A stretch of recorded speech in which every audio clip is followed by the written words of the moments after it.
It should be showing up on the screen. Right. There's experience with how things are Sorry. being fixed in both the watershed and in the lake.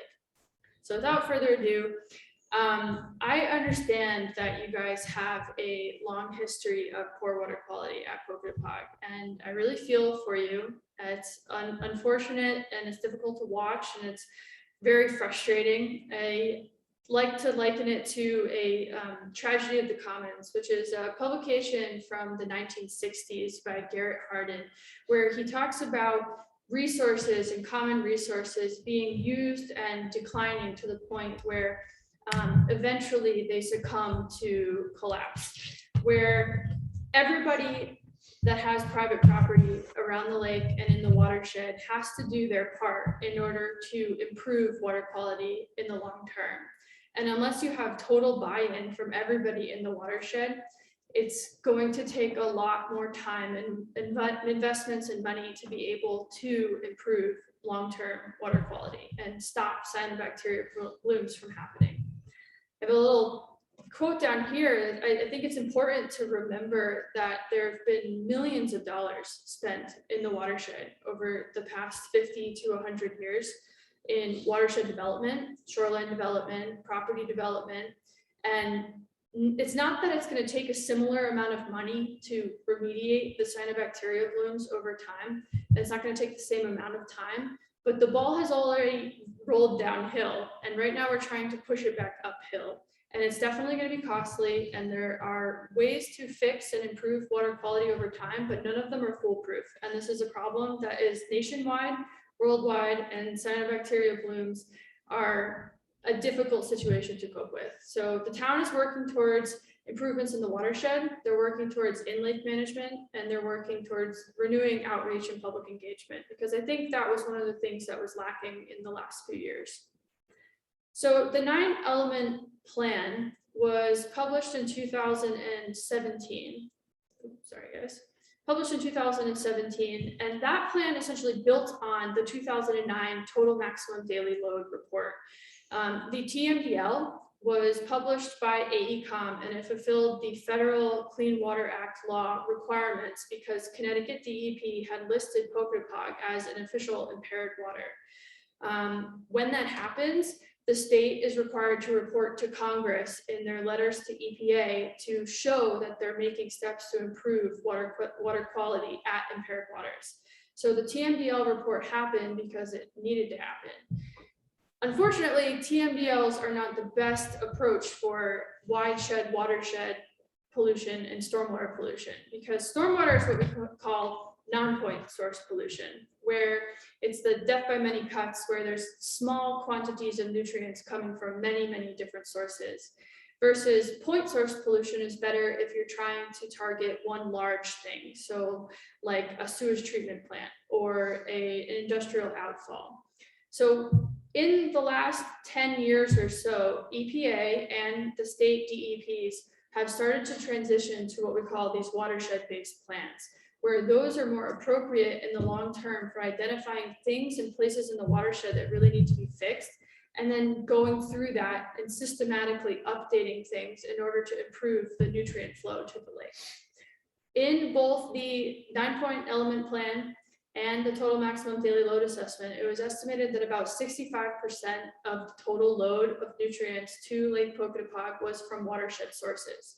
And the plan itself identified, as I said, multiple locations that are currently being fixed in the watershed. So the town has gone through a period of initial grant application, funding about, I think it was like 10 different projects and multifaceted projects as well. And we're now in our second phase of grant funding, where there's a contract initiation phase for 2021, and then additional work is going to be done in 2022. And some of that is also the town of East Hampton stepping up and doing capital improvement projects in the watershed as well. This is a list of the watershed projects to the left of the ones that have been completed so far. And to the right, there's a list of a couple things that we've done over the last few years. to improve and protect future development on private property in the watershed. So reviewing and improving the Lake Pocatapog Protection Zone and the overlay zone for regulations, and to also hopefully have better soil and erosion control during any type of construction that goes on. The Christopher Brook, O'Neill's Brook, Fawn's Brook, and Edgewater Circle are the four main areas, with a couple projects and certain sub-projects listed in these four that are going to happen in 2022. They focus mostly on using natural wetlands and ponds that exist in the watershed and using those to trap and capture nitrogen and phosphorus and organic matter before it gets to the lake itself. Before I go into talking about cyanobacteria bloom management or any kind of water quality data, I think it's really important because I'm not sure if George in past presentations has ever really explained the internal versus external nutrient loading concept. So I'm just gonna, I apologize if this is a repeat for you guys, but external loading is anything that comes from the watershed. So anything that falls as rainwater, goes through the stormwater system, eventually makes its way to the lake. And the internal watershed is, once it reaches the lake, there's a certain amount of annual recycling that goes on. So some of the nutrients that come into the lake settle to the lake bottom, they settle to the lake sediments, where the sediments are then able on an annual basis to release some of those nutrients back into the overlying water column so that algae can use it on an annual basis. And it goes through this pattern of release and resettling. And sometimes some of that watershed nutrients is moved out through the outlet, but every season there is a serious amount that is still then resettled back to the sediments to refuel plants and algae growth in the next season. And when I say nutrients, I'm talking nitrogen and phosphorus, because those are the two that grow plants and algae. Pocatapog doesn't really have a large problem with aquatic plants right now, and it's simply because clarity has been so poor for so long that there's very little light in deep water for plants to become established. So in a normal lake, lakes go through a period of warming and cooling from the spring to the summer. And that warming period during the summer results in a temperature gradient from the top to the bottom, where the surface waters, or the epilimnion, it warms much faster than the water at the bottom of the lake. And so doing that, it is less dense than the water at the bottom of the lake. And that thermocline essentially becomes a density barrier where the bottom waters get cut off from the surface waters. And so all through the summer, the surface waters are still interacting with the atmosphere and regaining oxygen, but it results in the bottom water not having oxygen for a large part of the season. The spring and fall conditions, because of the temperature decrease at the surface, is then essentially erodes the temperature gradient to the point where it naturally mixes from the top to the bottom in both the fall and the spring. And when the aeration system was put in, the circulation system, it essentially mimics these fall and spring conditions, where you are using oxygen and mixing motion in the lake to be able to interact more of the water column with the atmosphere and naturally replenish the oxygen to the lake bottom. So I'll revisit that when we talk about nutrient management. Moving on to cyanobacteria. Cyanobacteria are, as unfortunate as they are to deal with in lake systems and lake management, they are ancient and they are a form of brilliant evolution. They are responsible for the oxygen that we breathe on this planet. And they are responsible for all life on Earth because they changed the initial oxygen or the initial methane atmosphere 2.5 billion years ago to the oxygen atmosphere that we have today. So as difficult as it is to manage them, I think some solace might be found in the fact that we're up against billions of years of evolution here, and that we have methods to control cyanobacteria, but there's still a lot about them that we don't understand and that science isn't really quite up to par with yet.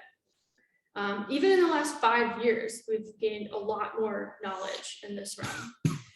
Naturally present in all water bodies and in low abundances, they're not a problem for public health. It's only when they become excessive, when the nutrients are great enough that they can proliferate in the surface waters to form surface blooms, that it becomes a problem for recreation, local economies, and public health.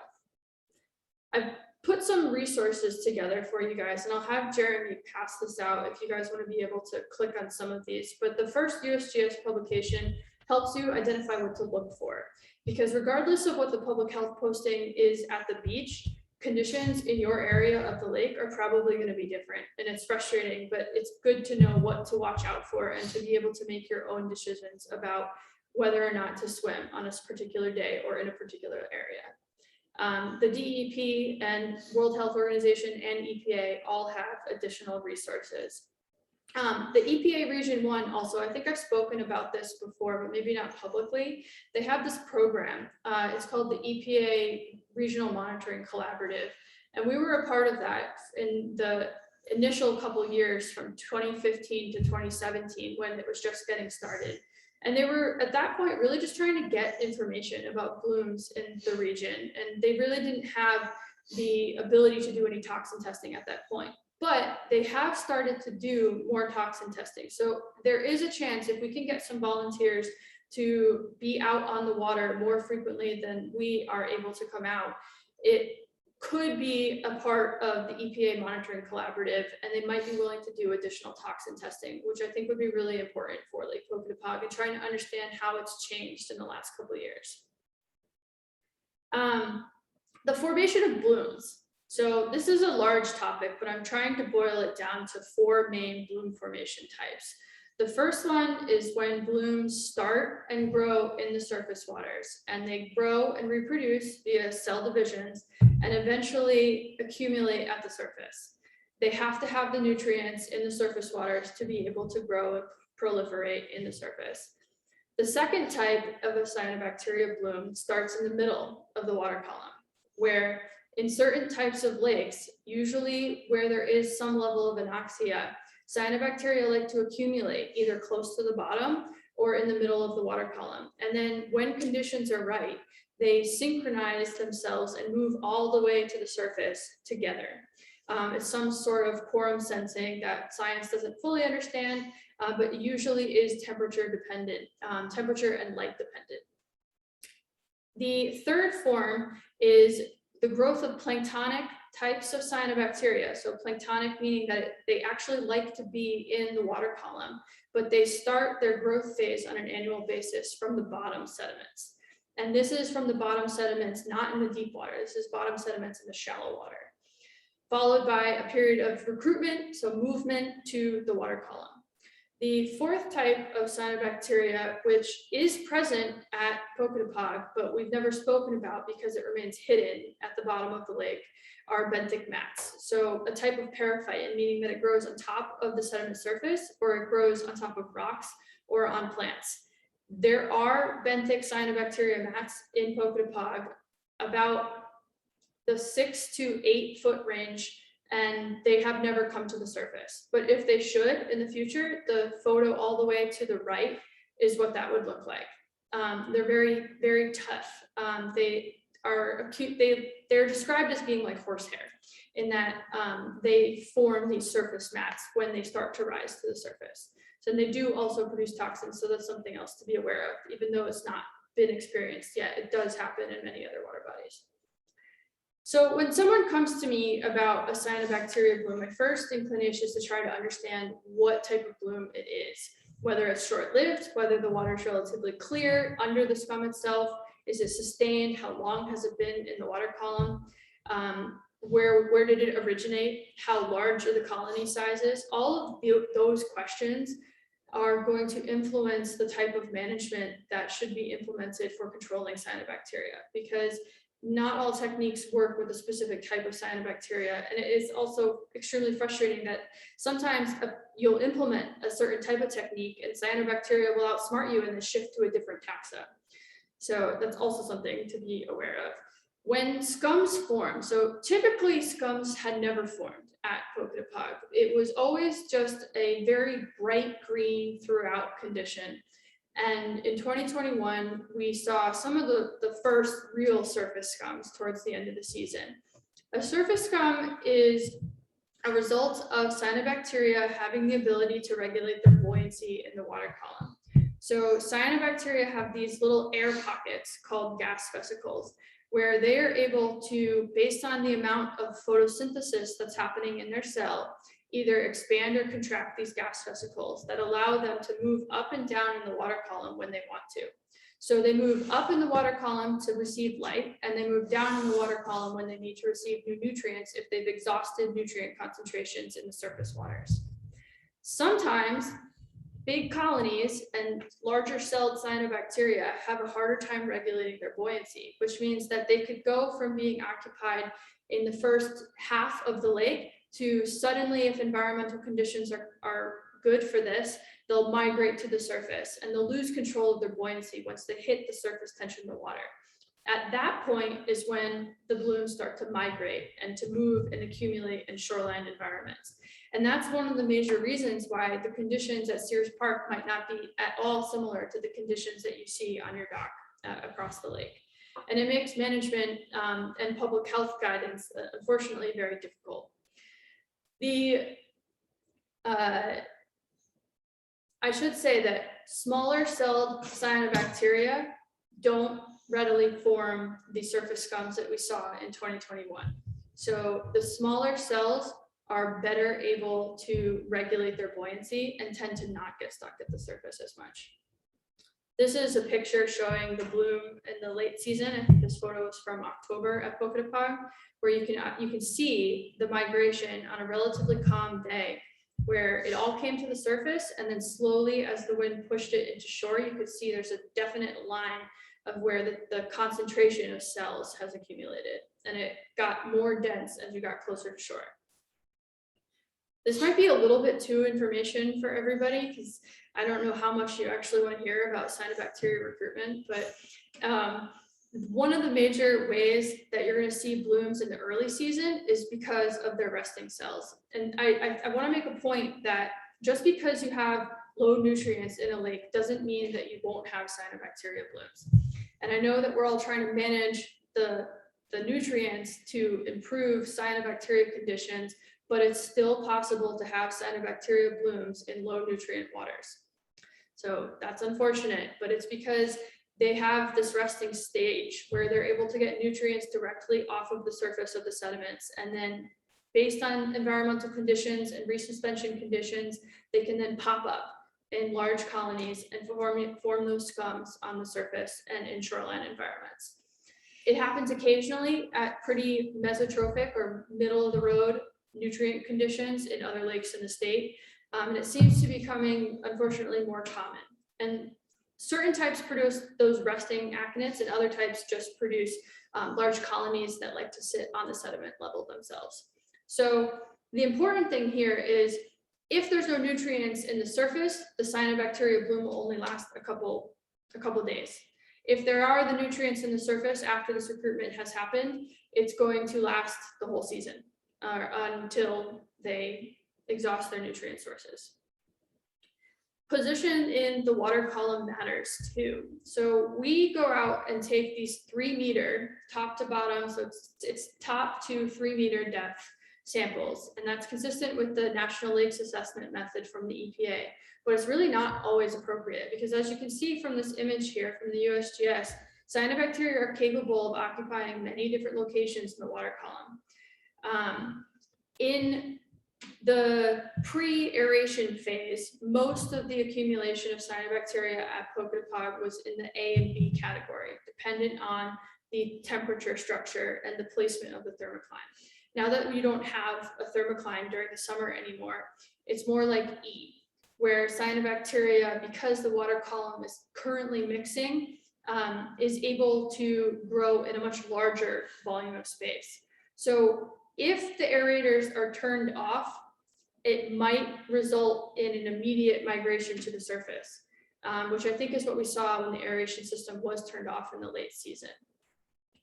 The other difficulty with sampling is that cell counts aren't really a good indication of toxin presence or not. And I think that the state and the EPA are finally coming to terms with this, because we've been instructed to use cell counts for the last 5 years. And it was only in 2020 and 2021 when cell counts were no longer used at Pocatapog for doing the beach closures. Now it's relying more on the visual assessment, and the updated 2021 guidance document from the state of Connecticut relies primarily on visual, but they still allow towns to use the cell counts. Other towns do it differently. Some actually test for toxins more regularly. Some do mostly cell counts, and some do mostly visual, like East Hampton. Why are toxins present and when are toxins present? They're present generally when you see a surface scum accumulate on the shoreline.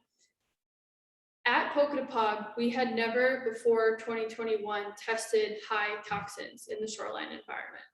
But we did in 2021 get toxins that were at the level that was starting to be concerning for public health.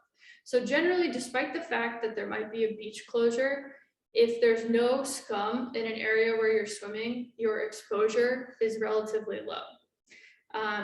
It is the duty of the public health department to make sure everybody's aware that there is a risk, but then it's on you to be able to make your own decisions about risk and decide when you're going to use the lake and when you're not. This picture on the bottom here is what you might see if a scum starts to die, where it releases a blue pigment called phycocyanin. And as the cells die, it turns a bluish color. Sometimes when you test this kind of a bloom, it would also show very low toxins. And that's because when the cells die, they break apart and the toxins are then in the water column themselves. And so toxin testing is extremely heterogeneous, where I've done tests in a 20-foot by 20-foot area and gotten a magnitude of double toxins from the 10 feet apart, which makes it extremely difficult to predict when they are going to be present. Microcystin toxins store nitrogen and carbon. And so there's been some research to assume that it is a method for them to store nutrients and deliver them when the nutrient supply is reduced. So some researchers believe that the actual toxin production itself is a evolutionary ability to survive in low nutrient conditions. It's not, unfortunately, very well understood at this point. And so all of the guidance that we have is based on trying to keep everybody safe. The public health guidance for the state of Connecticut has most recently been updated in 2021. And 2021 was they incorporated the update from 2019 from the EPA recreational guidance document. But as you can see from this list, the early 2000s to 2016 period, many of the states in the US didn't actually have guidance for cyanobacteria. And I feel like the residents of Pocatapog and East Hampton watched in real time as all of the health departments and state and federal agencies and the World Health Department tried to scramble and get their research together to create guidance for this kind of a situation. So we apologize if it has been confusing at this point, but the guidance document published in 2019 was the first time that the EPA formally came out with a concentration of toxins that they recommended for recreational waters. This book I just published here, or I didn't publish it. This was the World Health Organization, and this is a fabulous book. If you want to learn more about cyanobacteria and how to manage cyanobacteria, it's free and it's downloadable, and I linked it in a couple slides earlier. From the guidance document, I think that it's important to acknowledge the difference in signage between a category 1 and a category 2 posting. The category 1 through 3 is how Connecticut DEP decides what the bloom conditions are or are not at any lake or any water body. Category 1 means there's no visible cyanobacteria and the water is generally clear. Category 2 means that cyanobacteria is present in low numbers. There may be small accumulations, but the water is generally clear. And then category 3 is this sort of extremely vague: cyanobacteria present in high numbers, scum may or may not be present, water's discolored throughout, not sediment. And then they refer you down to a table where it compares the rough category with the approximated cell counts that should be associated with that category. And I think despite this being an important part of understanding how cell numbers do change over the course of a season and how taxa change over a season. The cell counts don't necessarily match up with the toxins, and they don't necessarily always match up with the categories. So there's been some confusion recently, even among the DEP and DPH, and when we put in our input as well, as to what actually constitutes a category 2 versus a category 3 condition. And so if you see a category 3 condition, it's going to show you this attention swimming area closed sign, and usually the other one will be up there too. But if it's just a category 2, that doesn't mean that scums have been seen. Just because you see this notice document doesn't mean that the beach is closed. And I think it's important for people to understand that differentiation. I'm not going to go over too much of this because it's all in the DPH and DEP guidance document, but the toxins that they do produce when they are present in high amounts are very dangerous for both animals and humans. The EPA guidance document wants less than 8 micrograms per liter of microcystin, which is the most common type of cyanobacteria toxin, and less than 15 micrograms per liter of cylindrospermopsin. But these are just guidelines. They're not regulations. There are no regulations, not even for drinking water at this point. And so the states are then left to incorporate this federal recommendation into their state recommendations. And the public health departments on a local scale then have to decide how to actually keep the public safe. So in short, I think the guidance documents are fairly conservative for the most part, but sometimes cyanobacteria does produce toxins that would be harmful to health. And there's been a number of cases where dogs, particularly, who are extremely vulnerable to toxins because they usually will either drink the water or sometimes they get it on their fur and they lick it off of their fur and concentrate it in their bodies. There have been multiple cases in Connecticut with dogs getting sick, unfortunately.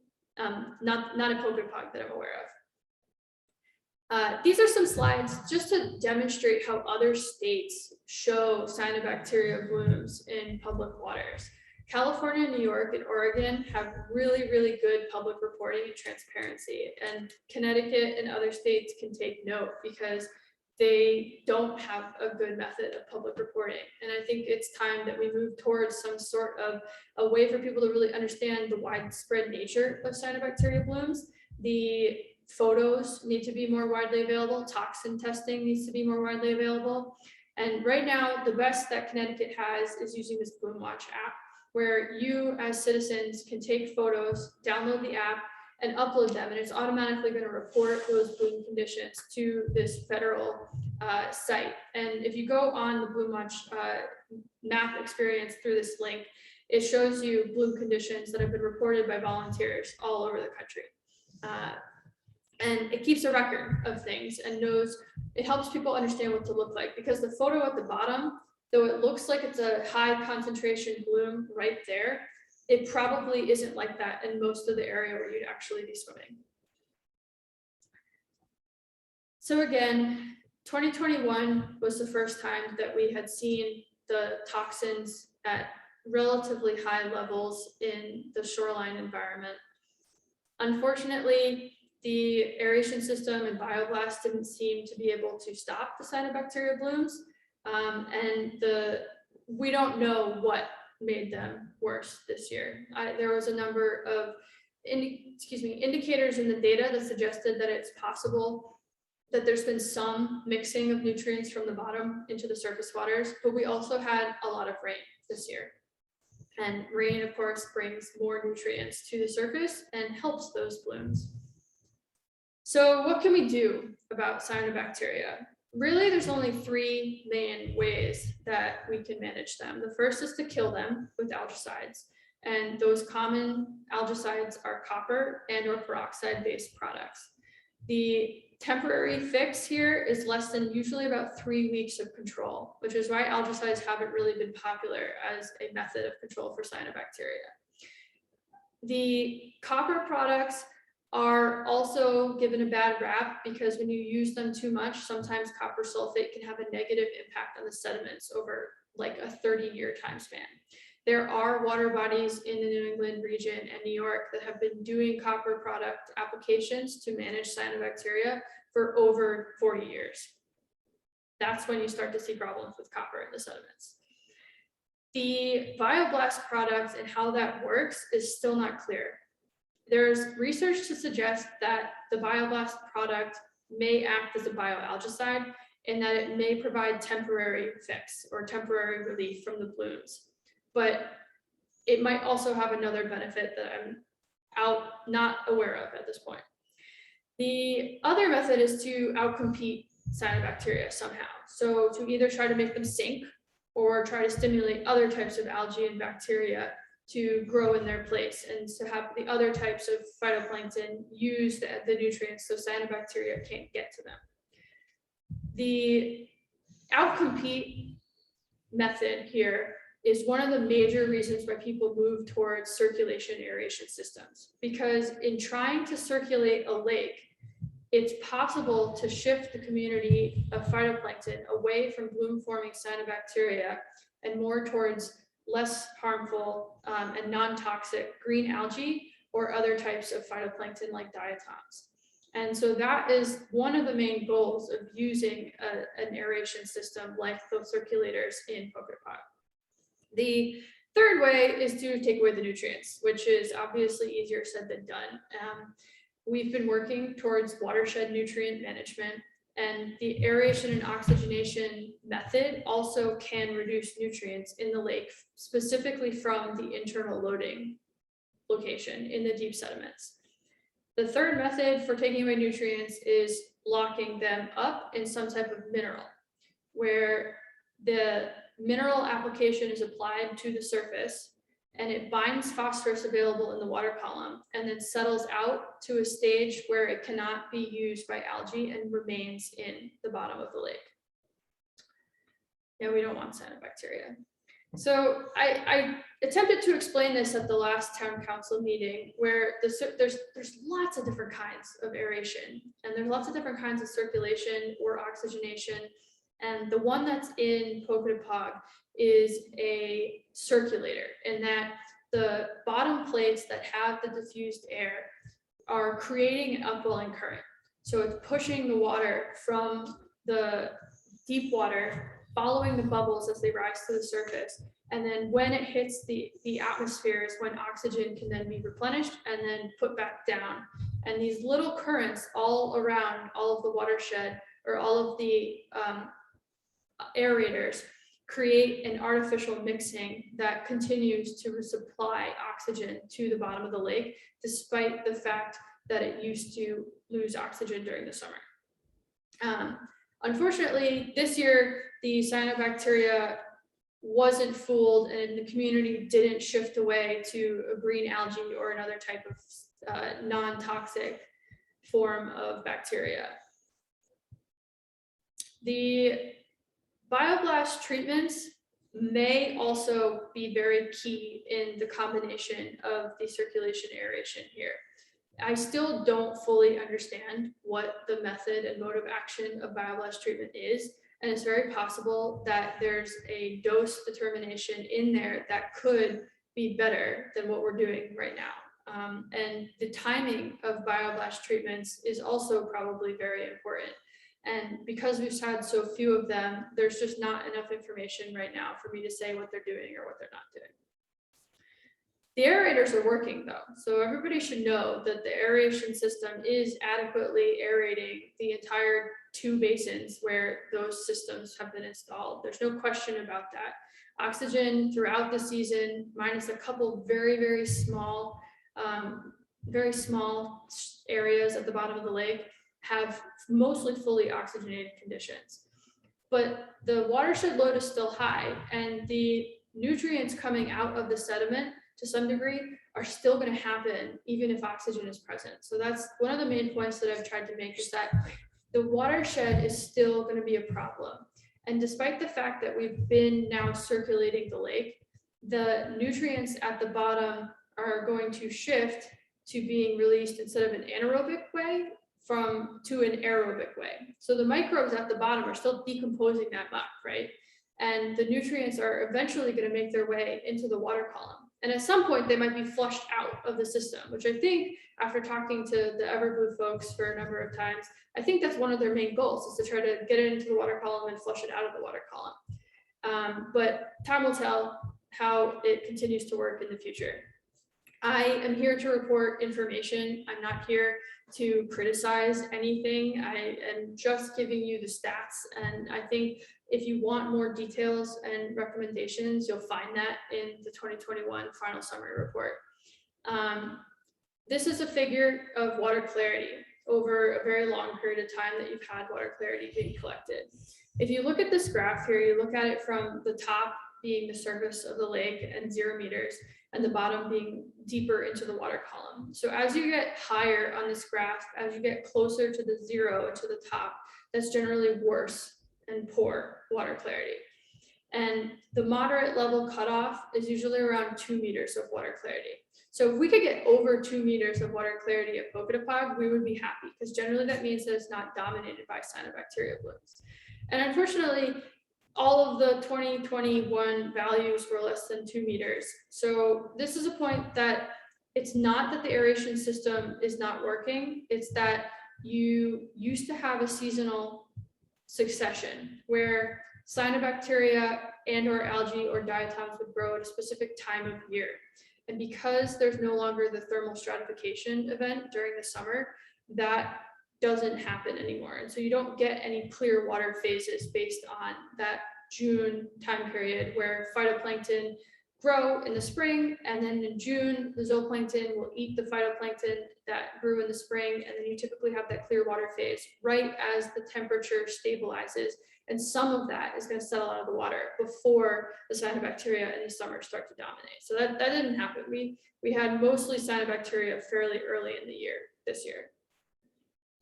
I'm going to show you some nutrient results. Most of the details about these results are also in that summary report. And what you can see is that nutrients have always gotten up into the red zone for both phosphorus and nitrogen. The 30 parts per billion or 30 micrograms per liter is really the cutoff when you start to see surface scums of cyanobacteria form. And so the longer those high concentrations persist, the higher the chance you're going to have those scums and toxins. And surface and middle of the water column concentrations were higher than usual. They were on average higher than the past 5 years, but we also had several other timings through the last couple of years that were above that 30 threshold. So it's not entirely understood yet, or I should say, I've been determining what the cause of the bloom is, and at this point it is unclear. The nitrogen concentrations above 600 tend to stimulate the surface bloom conditions. So one of the things to understand is that spike, that really, really high spike that you saw at the end of the season in nitrogen, is possibly because the cyanobacteria moved the nitrogen from other locations in the water column to the surface when they accumulated on the surface. And so, yes, the nutrients do cause the phytoplankton, but also phytoplankton, like cyanobacteria, are capable of moving nutrients from one place in the lake to another. And I think that is why we saw such high nitrogen in the very late season. This is a graph of bottom phosphorus and nitrogen. And as you can see from here, the bottom phosphorus and nitrogen is dramatically reduced since the aeration system went in 2021. There's some calculations that still need to be done in trying to understand water column mass, or the pounds of phosphorus that are present in the water body. But that we've attempted to calculate that in the past, and it's more difficult than just multiplying the concentration by the volume, because we only have 3 data points in the water column. And because the lake is actively mixing, there's definitely going to be varied concentrations of phosphorus from one depth to another. And so extrapolating that out to a large volume of water just means that the actual mass of nutrients in the water column is subjected to a lot of error range. And it's just the way it is. So I'll have some of those new numbers to share with the Lake Advisory Committee in the next meeting. The better news here that we spoke about earlier at the town council meeting is that there are ways to permanently bind phosphorus in the lake sediments in a way that is not subjected to release by either oxygen or no oxygen. They become stable minerals, and usually this is either a lanthanum or an aluminum treatment. Alum has gotten a really bad rap in East Hampton because of the failed treatment in 2000. Alum is very difficult to apply in that you need to stabilize the pH. So if you don't use enough of the buffering solution, it's very possible to have a fish kill. And so I understand why the community doesn't want to use alum. It also has the issue with the added sulfate interacting strangely with iron and forming a stable pyrite mineral in the sediments, where then iron, even in the presence of oxygen, is not able to bind the phosphorus in the way that it should have normally bound in oxygenated conditions. Phoslock, however, is a very stable and a very safe application. This product was developed by the Australian government in the late 1990s and has only been commercially used in large lakes really in the last 5 years. So I think if you're looking for some type of good long-term in-lake control to improve nutrient conditions in the water to help cyanobacteria blooms, Phoslock is the best bet. Because yes, we know that most of the nutrients are still coming from the watershed, but they're still getting into the lake. We can't fix everything in the watershed in just a few years. It's going to take time. And even the fixes that we do aren't going to be able to overcome those very, very large storms that we've been having more of due to climate change. The intensity of storms has also changed. So more water over a very short period of time is going to continue as climate change gets worse for the Northeast. And so you have to be able to take advantage of tools like this. And it is a lake treatment, but it is a naturally occurring mineral, a naturally processed bentonite clay, where the ion in the bentonite has been switched to be a lanthanum ion. And lanthanum forms a very stable mineral where phosphorus cannot be re-released once it has hit the sediments. There's a lot of research to support that it works. I will refer you to the company who can give your own presentation if you'd like. And the Everblow approach at this point, I'm just here to report the data and to provide my recommendations. So my recommendations are obviously not the only recommendations that are out there.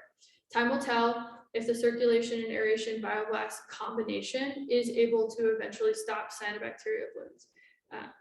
But this year, unfortunately, it was not able to. So thank you, and I can take questions. Yeah, Hillary, before we open it up to the public for some questions, do you think we could use a Phoslock or an alum in conjunction with the aerators being on? I think if you were to do a Phoslock treatment with the aerators currently on and circulating the water, it would be difficult for the Phoslock to settle to the bottom. So when it's applied, it looks like a slurry and or a granular application, and it looks very brown. And so if the aerators are actively working when you apply the Phoslock, it's going to have a hard time settling and your lake is going to look brown instead of green. It will be binding the phosphorus and taking the cyanobacteria away, but eventually you do want it to settle to the bottom. Another quick question I have, and then I'll turn it over. In years past, it's been a sort of an idea that if we're not seeing a green film on the surface, that there's really no cyanobacteria blooms. Is that true? No. If you're not seeing a green film on the surface, the presence of toxins and the risk of toxins is probably very low. But cyanobacteria are still present. They've always been present, and they've always been dominant at Boca. Thank you very much. I'm actually going to, if you could stop sharing your screen, Hillary, we can open it up for questions. I know if you have a question, please just raise your hand. We'll promote you to a panelist or to speak. If you do not want to speak, you could certainly add your question to the Q&A at the bottom where we already have the one, and we'll read those aloud as well. So we'll open it up for questions for Hillary at this time. Bob, I'm going to promote you.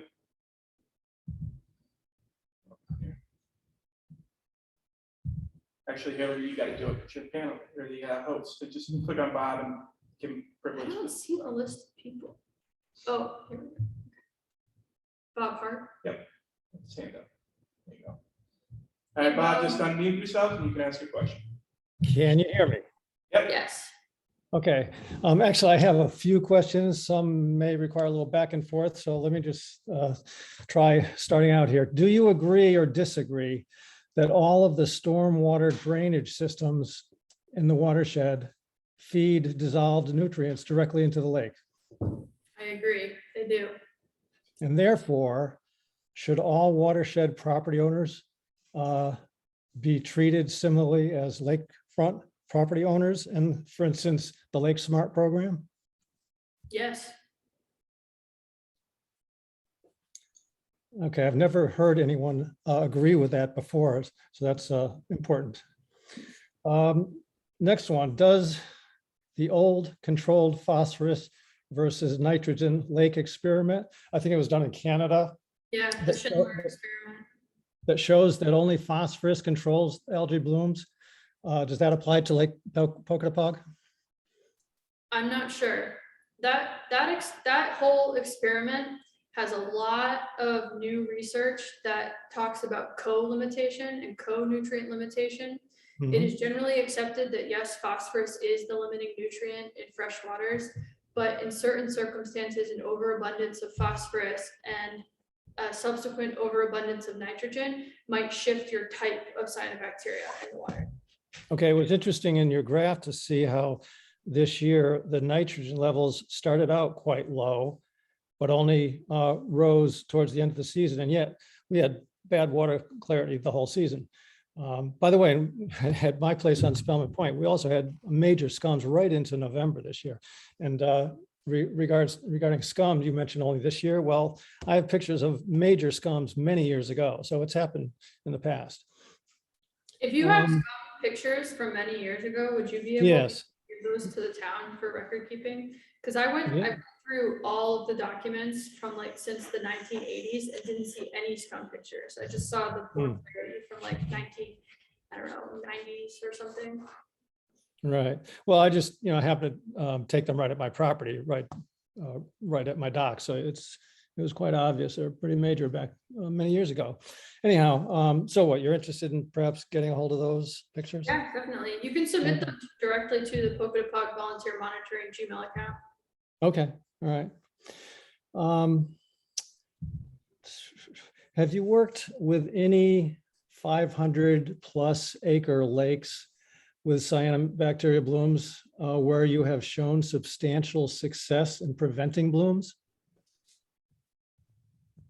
Not over 500 acres, no. The problem with that is that many lake communities are strapped by how much the cost is going to be to do a large enough FOSLOC application or alum application to actually make a difference in the cyanobacteria. Right. So So FOSLOC would be applied at the surface to filter down through the water column in order to capture the phosphorus. Yep. Yeah. And it's interesting that we're talking about capturing only phosphorus, not nitrogen. Is that correct? Correct. Yeah. So that kind of implies that it's really just phosphorus is all we're concerned about. Therefore, why bother trying to limit nitrogen in the watershed, getting into the lake? Not to mention the fact that Anabina, blue-green algae, I presume, are nitrogen fixing algae and can get it from the air, from the surface. Yep, they are. And So- that was another, if it wasn't that the cyanobacteria accumulated the nitrogen at the surface, I did hypothesize that they were fixing nitrogen at the surface and they were able to grab it from the atmosphere when the phosphorus was depleted. Okay, and then related to that, whenever I've taken samples of the water at my property, when there's poor water clarity or there's algae blooms, put it under the microscope, it's predominantly Anabina, not microcystin. And so I would think that that implies that toxins aren't necessarily a serious problem under those conditions. Anabina does produce toxins. It's the microcystis is well known for producing toxins, but Anabina and or Dolichosperma, some of the Anabina genus has been renamed to Dolichosperma recently. They do produce toxins and microcystins. Okay. And you've measured some this year, apparently. Yes. Yeah, okay. Another question, which is worse, algae or weeds? Because it's my opinion that the poor water clarity, which you also alluded to in your talk, perhaps holds back weeds. It does. I honestly, unless you have active cyanobacteria surface scums that are closing your water for long periods, I have seen lakes that are way less usable due to aquatic plants. And Right. if you were to, over the next 20 years, and maybe shorter than that, improve substantially water clarity, it's very possible that you will start to have problems with aquatic plants in places where you never have.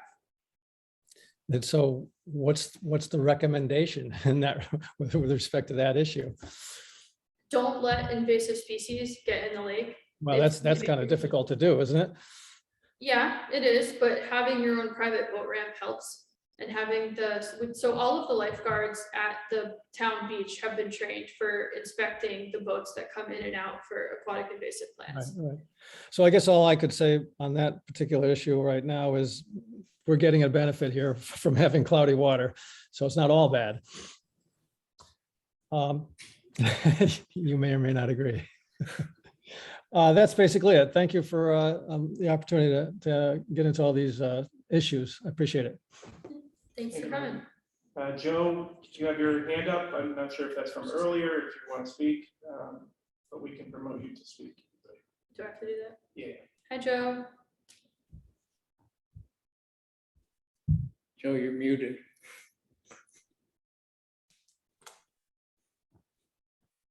Joe, you're good to go if you want to speak. He might just have his hand up from earlier today. Joe, you're unmuted, but we can't hear you for some reason. Joe Carbonell. I think so. You just Oh, muted now he's muted again. You Does, can type well, it in the chat box if you can't get your work or your. Yeah. All right. Does anyone else have any questions for Hillary from Northeast Parks Research?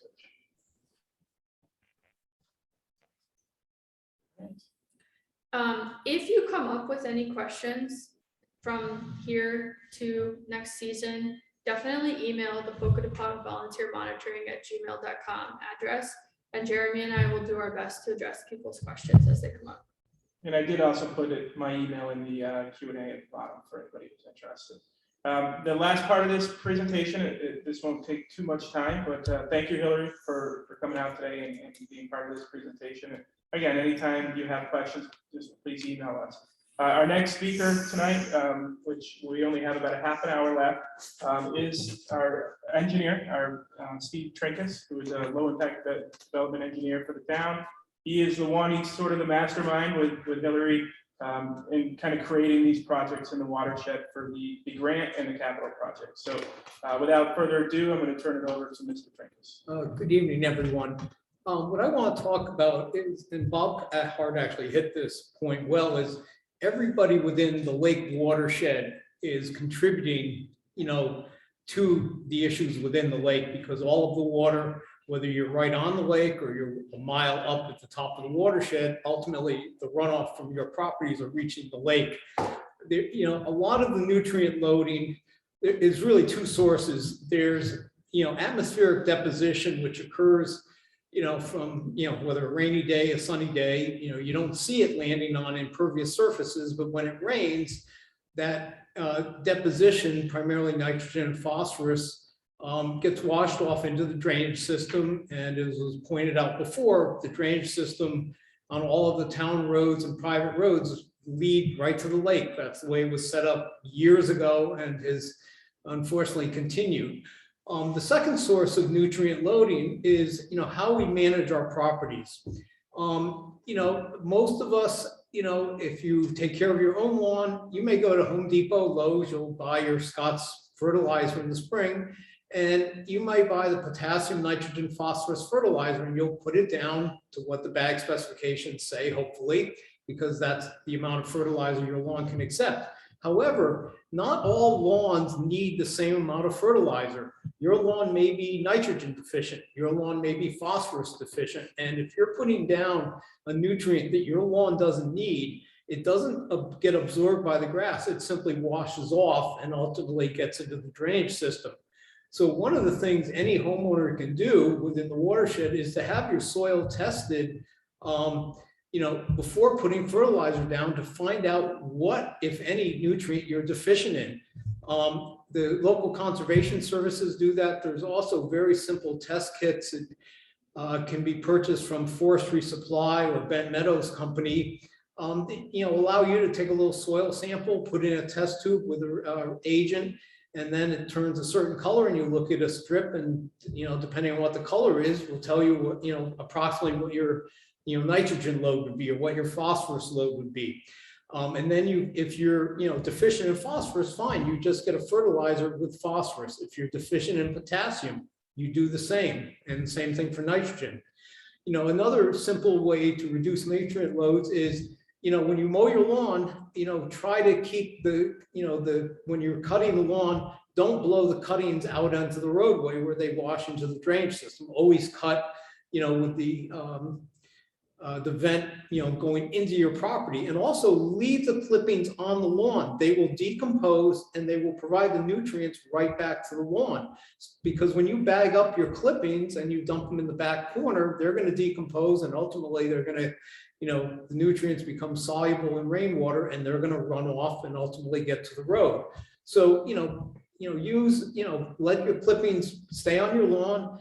In the fall, if you wanted to, you can, dethatch it, and again, throw them in a pile in the back of your property away from anything. And, same thing with leaves. Don't blow your leaves out into the roadway. Blow them into the back or bag them up. If the town happens to pick them up. In some areas, some more urban areas, they do that. But, again, don't blow stuff onto the road where it can simply wash into the drainage system. For homeowners right on the lake, all these homes have lawns right up to the lake edge. And, again, if you don't need to put fertilizer on your, lawn, don't in the first place. But if you're along the lake, and I know many people don't have very wide backyards, but even if you if you had a yard that was 15 or 20 foot from the back of your house to a seawall or to the beach, if you could let 2 or 3 feet of that lawn at the edge of the beach or the seawall grow up more as a meadow. You don't have to plant anything special there. Just don't mow it and let it grow up to an 8 to 10 inch height. The roots will grow down deeper, and that small filter strip will provide filtering of the runoff from the rest of your lawn going down to the lake. And obviously, if you have a dock with a walkway, you can have a opening within this quote unquote meadow strip that you can walk down to your dock and that. But simply having a very short filter strip would provide a large ability to filter nutrients, from the rest of your lawn going down towards the lake. Other simple strategies for anybody in the watershed. We all have landscaping at our houses, and we all have lawns that occasionally need to be watered if we put new seed down, is consider putting rain barrels in on your roof drains. They come with a spigot on the bottom where you can attach a standard hose, and basically you have a 4 to 5 foot head of water within the tank. So it flows out by gravity. Use the collected rainwater to water your lawn, water your landscaping. 2 things are good about this. One is, the atmospheric deposition that lands on your roof, it's getting washed into the rain barrel, and then you're using that water with basically a nutrient load already to put it onto your plants and your lawn. And again, as you water it, you're not excessively, putting too much water down. The water will infiltrate into the soil and therefore not run off onto the road. So you're accomplishing several goals. You're using non-potable water to irrigate, and you're allowing infiltration to occur, which diminishes surface water runoff from ultimately getting down to the lake. We are looking at, on the town-wide basis, within the watershed, some structural solutions to put in catch basins to try and trap the nutrients. Unfortunately, there's not a lot of great options from a technology standpoint. A lot of these systems are cartridge filter systems that have to be replaced annually, but they can trap both nitrogen and phosphorus. A lot of the stormwater systems that run from the roads coming down to the lake are very deep, sometimes 5-6 foot below grade, and it's, you know, really impossible to get water back up to the ground surface. And then the last couple catch basins that wind up at right along the edge of the lake are very shallow. They don't have sumps in them to trap sediment, and the water is just quickly conveyed right out to the lake. So, you know, we are looking into some technical structural solutions for the catch basins within the watershed. But, you know, on the homeowner side, again, you know, checking your soil and putting on only the nutrients you need. Leave your grass clippings on the lawn. You know, even, you know, in the fall, you know, if you can mow your lawn with, you know, a light coating of leaves with on the, you know, with your mower on the mulching option where it chews up everything really well, you know, leave the leaves, you know, a small number of leaves, you know, mulch them into your lawn. They provide nutrients. They'll decompose. The nutrients will be taken up by the plants in the springtime, and, you know, off you go to another bright green lawn. You know, use the rain barrels. Again, you know, use the water, you know, natural water for these non-potable water uses. If you're on public water, you know, why should you pay for water to water your plants? You know, use the rainwater from your roof.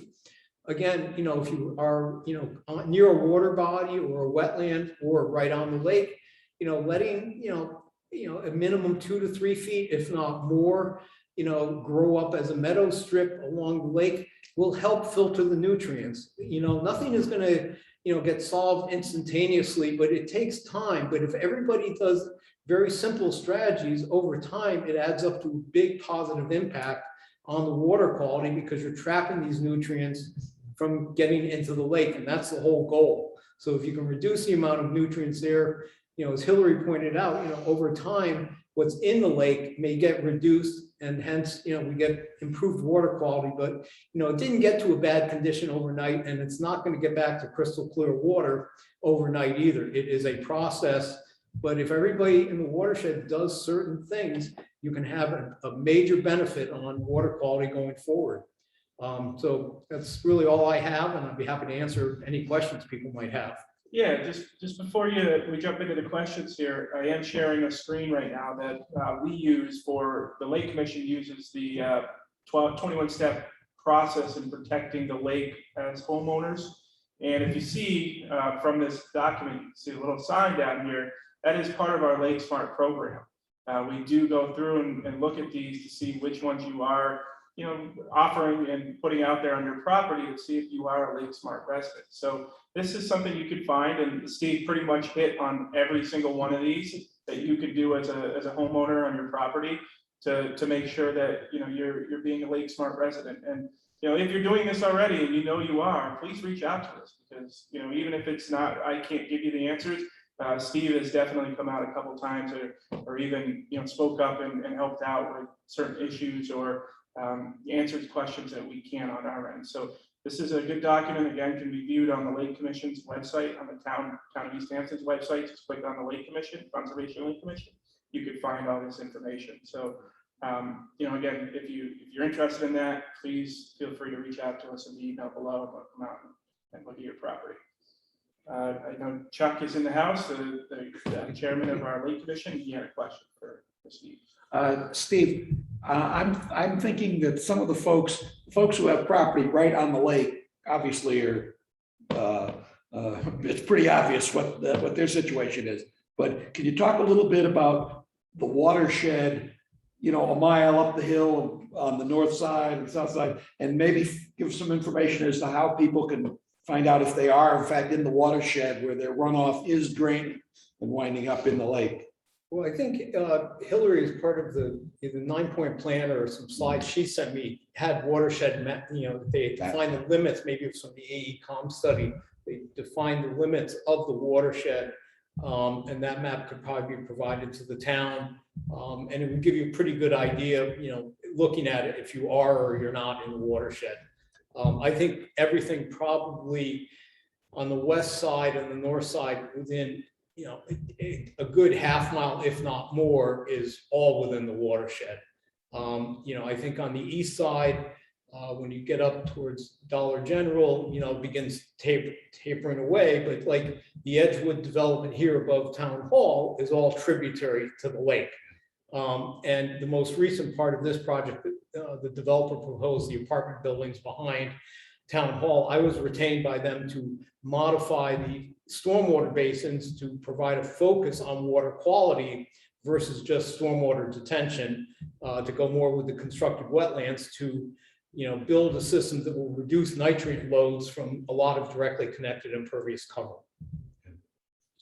To add to that, we could easily give you a Google Maps shareable file that people can open on their own computers at home and then zoom into where they are and see what basin they're in. That would be a great program. We could have that at the Lake Commission. Anybody could email Yeah. if they wanted. We'd be happy to send it to them because I think that's a big part of it is we need contributions from the folks who aren't maybe directly on the lake, but they're in the skyline or in Seven Hills or those developments, because even though they're not right on the lake, that's a big contributing factor. Right, well, that was one of on Seven Hills off Clark Hill. We did a retrofit of the last big basin before it went to the smaller basin in front, because they had a level spreader that was directing water towards the brook, but it wasn't really functioning as intended. But the basins themselves were originally designed just as detention basins, but they, from kind of lack of maintenance, but they become wetland systems, and they've actually are doing more for water quality than they weren't intended to do, but they are functioning as such now. So, and the same thing, a subdivision on the north side, we retrofit that basin also to improve the water quality aspects of it versus peak rate attenuation. Yeah. So it's, there's, we've done a lot of stuff at Sears Park, as Hillary pointed out, and some other areas, and it takes time. Yeah. The structural drainage system is the most difficult component because that's already built. And, it's deep and there's a lot of water going to it. So and there's not a lot of room once you get down to, the road along the lake to do things. All right, so we do have a hand up. I'm gonna bring in Bob again. He has a question. Bob, you are good to go. Just unmute yourself.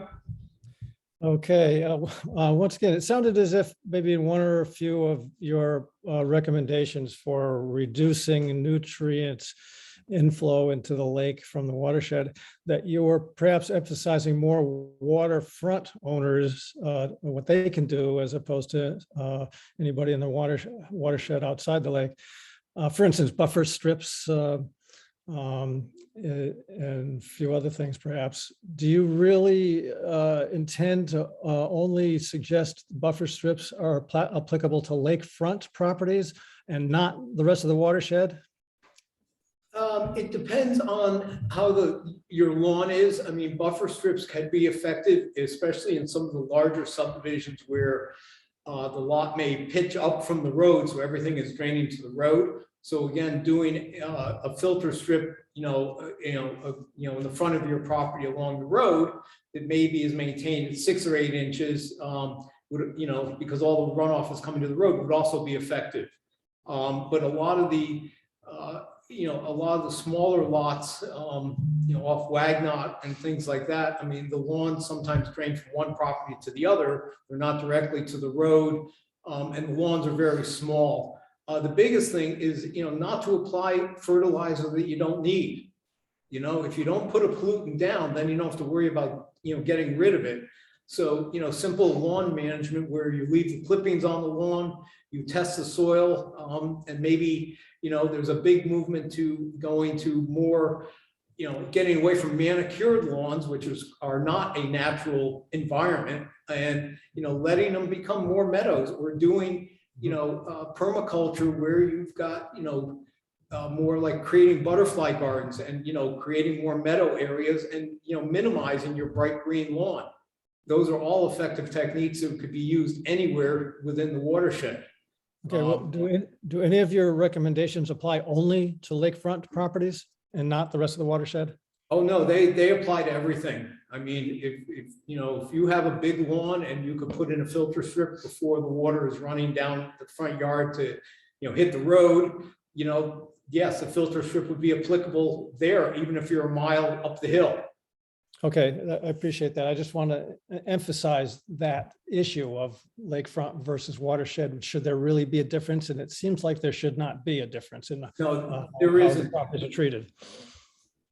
There's Okay, more, the properties closer to the lake, they'd have lawns right up to seawalls or potential swimming areas, that's, if you're putting fertilizer on them, I mean, that's, right on top of the lake.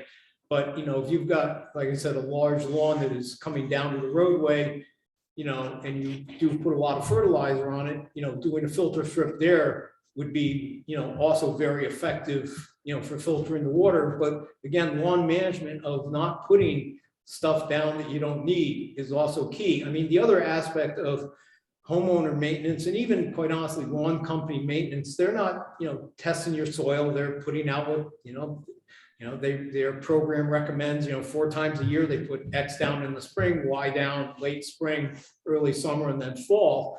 But, it's not based on the chemistry of the soil in the lawn. And, so if you, test your soil and you put down really what you need, and you put down the right amount, then the lawn will absorb the, nutrients and not have excess. If the Home Depot Scott's, fertilizer says, 10 pounds per 1,000 square feet, well, some people will put 20 pounds down because they want a brighter lawn, but your lawn cannot absorb the added nutrient load. And if your lawn pitches to the road, that excess nutrient is washed right off into the road. So again, if we get back to more of an organic approach, to lawns, and, and I'll use, when I grew up in Reading, I mean, we never put fertilizer down on a lawn, just, the clippings stayed on the lawn. We did get rid of the leaves by hand raking them in the fall, but the lawns were bright and green, but my father never put fertilizer down. We do have a question from the audience. Is mulch a good filter? And how about gravel? No, mulch is not a good filter. The best thing you can do if you have lawn is not to replace it with, shrubs and then a mulch layer. The mulch does not filter the nutrients at all. Neither will gravel. Gravel could slow the water down running off, towards the lake, but it doesn't do anything for nutrient removal. We have any other questions for Mr. Trinkus? So I do want to make a point in saying too, one of the other big parts of this, we do focus on the 3 factors. We're trying to push these 3 factors to the public and educate the public. Those are, number 1 is really watershed management, and we do have a solid plan that will continue to move forward with the state. It'll take years to really get to where we want to be, but that is our number 1. Our number 2 is really educating the public. It's getting people like yourselves to join these seminars, these meetings, to just learn a little bit more about what's going on within our lake. Ask the questions that you might need to know, and participate in our Lake Smart program to help with nutrient loading on the watershed or your property or things of that nature. And the 3rd is really the in-lake treatments. And I know we went through a bunch of that. We're using Everblue as for the aeration system as well. So with all these 3 methods, it's going to be really important that we keep pushing this through. And there really should be a 4th. And our regulations have been something we've been focusing on lately. We went from a 100-foot upland review, and within the last 2 years, have changed that to a 200-foot upland review. And I'm sure most of you, if you have waterfront property or you're along the contributaries to the lakes, you've been in front of the Lake Commission and the inland wetlands to present a plan. And we are all, and I say we, meaning the Lake Commission, inland wetlands, are well aware of the things we need to do and homeowners need to do, and trying to educate them to be lake smart and protect the runoff into Lake Pocono. So there are changes that we're making on those ends as well. So without further ado, I just want to thank our speakers tonight, Stephen Trinkus, our engineer, and Hillary Kenyon from Northeast Aquatics Research.